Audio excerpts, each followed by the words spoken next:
Hello friends, welcome back to my channel. আশা করি সবাই গরমে ভালো আছেন, সুস্থ আছেন।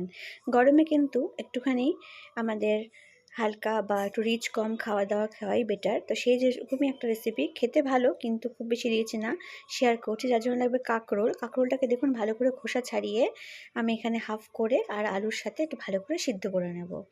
এবার হালকা ঠান্ডা হয়ে গেছে এগুলো, জল থেকে উঠিয়ে এবার একটা চামচের সাহায্যে আমি কাঁকরোলের ভিতরের যে পুরগুলো আছে সেগুলো সমস্ত বের করে নিচ্ছি।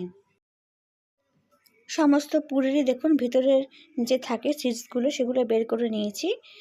এবার সেগুলোকে আমি ভালো করে একটুখানি মিক্সিতে পেস্ট করে নেব, তাহলে কিন্তু এটা স্বাদটা আরও বেশি ভালো হবে। আর এদিকে পোস্ত নিচ্ছি, পোস্তটাও কিন্তু পেস্ট করে নেব।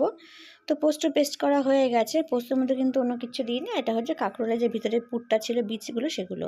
এবার সর্ষের তেল দিয়ে কড়াইতে গরম করে ওর মধ্যে বেটে রাখা বা মিক্সিতে পেস্ট করা পুরটা দিয়ে দিচ্ছি অল্প একটুখানি চিনি ব্যালেন্সের জন্য, স্বাদ মতন দিচ্ছি লবণ, দিচ্ছি এখানে ধনে গুঁড়ো হাফ চা চামচ, আর হাফ চামচ জিরে গুঁড়ো দিয়েছিলাম, আর দিচ্ছি এখানে ভাজা গুঁড়ো মশলা, যেটা হচ্ছে ভাজা গুঁড়ো মশলা আমার চ্যানেলে অবশ্যই আছে, দেখতে পারেন আপনারা। ভাজা গুঁড়ো মশলা দিচ্ছি এখানে প্রায় 1 চামচ, আর দিচ্ছি একটু গরম মশলা গুঁড়ো, দিচ্ছি এখানে অল্প আলু যেগুলো সিদ্ধ করেছিলাম সেগুলো ম্যাশ করে, আর দিচ্ছি পোস্ত বাটা দিয়ে ভালো করে এটাকে কিন্তু ভাজা ভাজা করে নিতে হবে।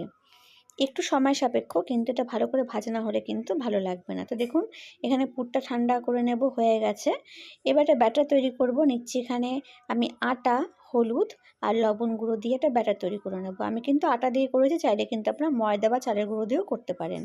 তো এবার সমস্ত পুরগুলোর মধ্যে আমি এভাবে দেখুন ভরে নিয়েছি, যে ব্যাটারটা আমি বানিয়েছিলাম মিশ্রণটা।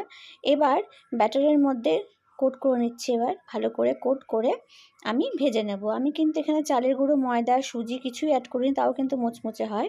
তেল গরম বসিয়ে দিয়েছি। এবার যেই সাইডটা খোলা সেই সাইডটাতেই কিন্তু তেলের মধ্যে দিতে হবে, দিয়ে প্রথমে হালকা আছে, তারপর একটুখানি হাই ফ্লেমে ভেজে নিতে হবে।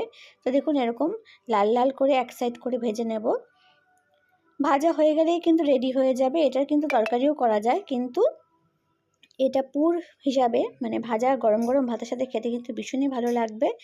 তো ফ্রেন্ডস, তৈরি হয়ে গেছে কাঁকরোলের পুর ভরা ভাজা বা কাঁকরোলের পুর, যেটাই বলি না কেন। এটা কিন্তু গরম ভাতের সাথে একটা দারুণ রেসিপি। ভালো লাগলে প্লিজ কমেন্ট করে জানাবেন, আর আপনারাও কিন্তু অবশ্যই বাড়িতে ট্রাই করবেন।